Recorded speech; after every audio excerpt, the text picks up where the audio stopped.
Follow along with each step and feel the moment English starts flowing. Each episode has 4 steps. Step 1. Listen without subtitles. Listen to the full content and get the overall idea. Step 2.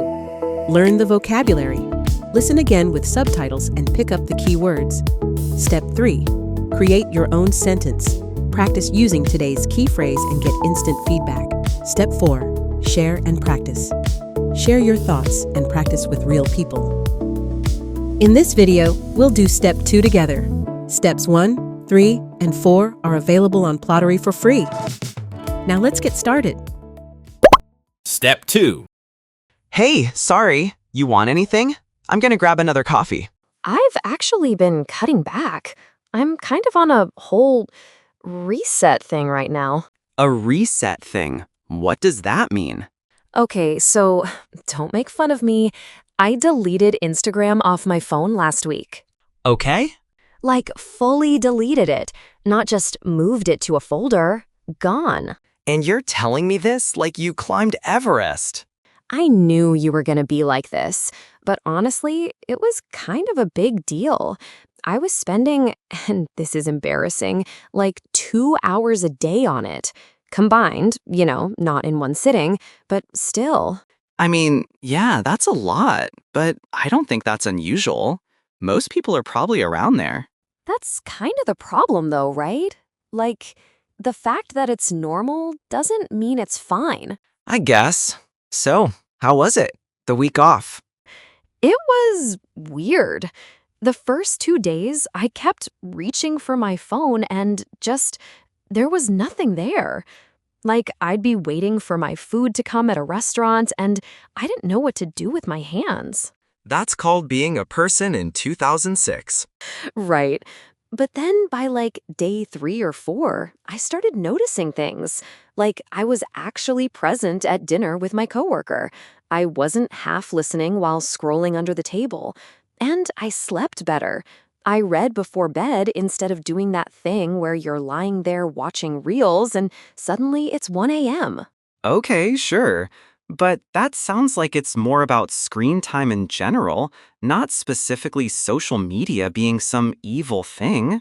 I'm not saying it's evil.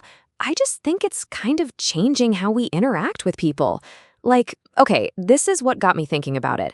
I ran into this girl I went to high school with at the grocery store, and we had this really awkward conversation because I realized I already knew, everything about her life. I knew she got engaged, I knew she went to Italy, I knew she got a puppy. So there was literally nothing to talk about.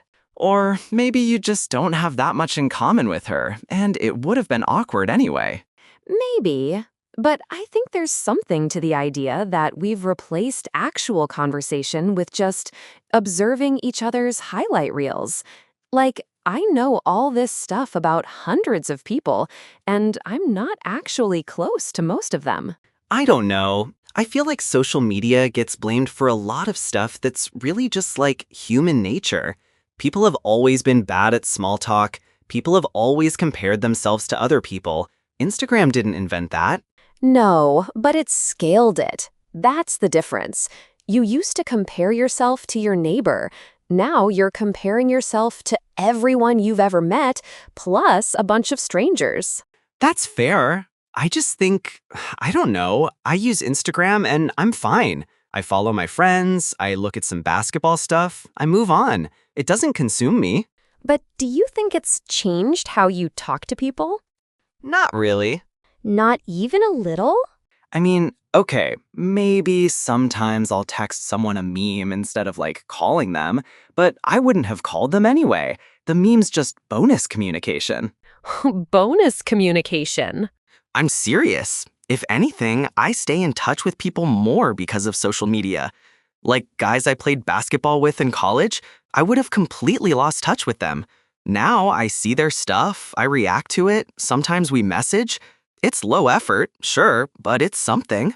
See, it's like this low-effort version of connection that kind of pretends to be the real thing.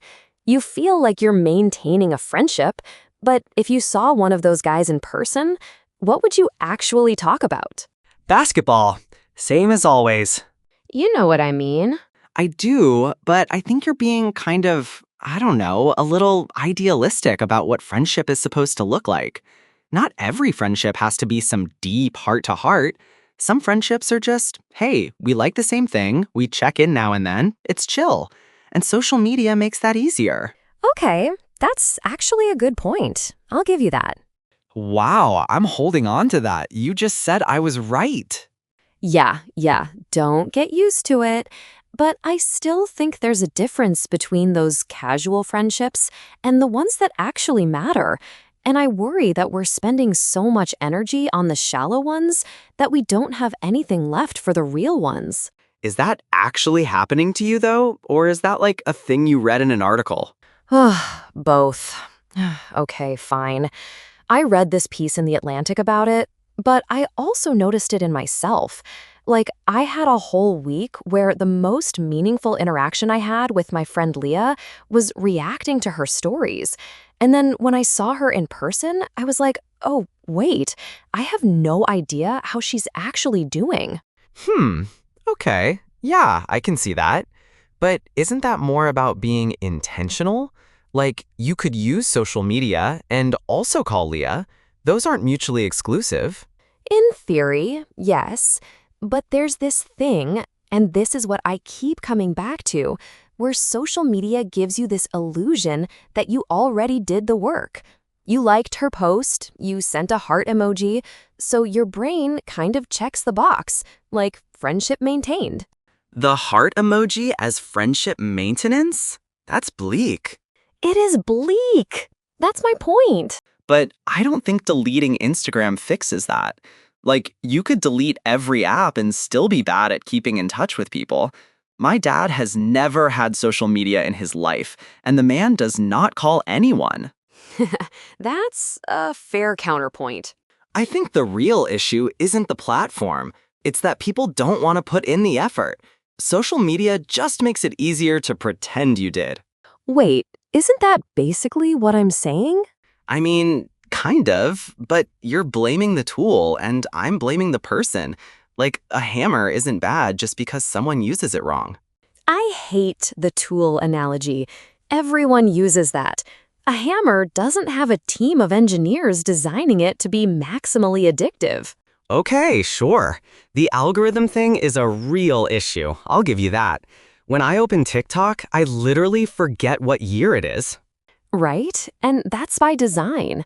So I don't think it's totally fair to say it's just about personal responsibility when the whole thing is built to keep you hooked. Yeah, I think you're right there. It's somewhere in between.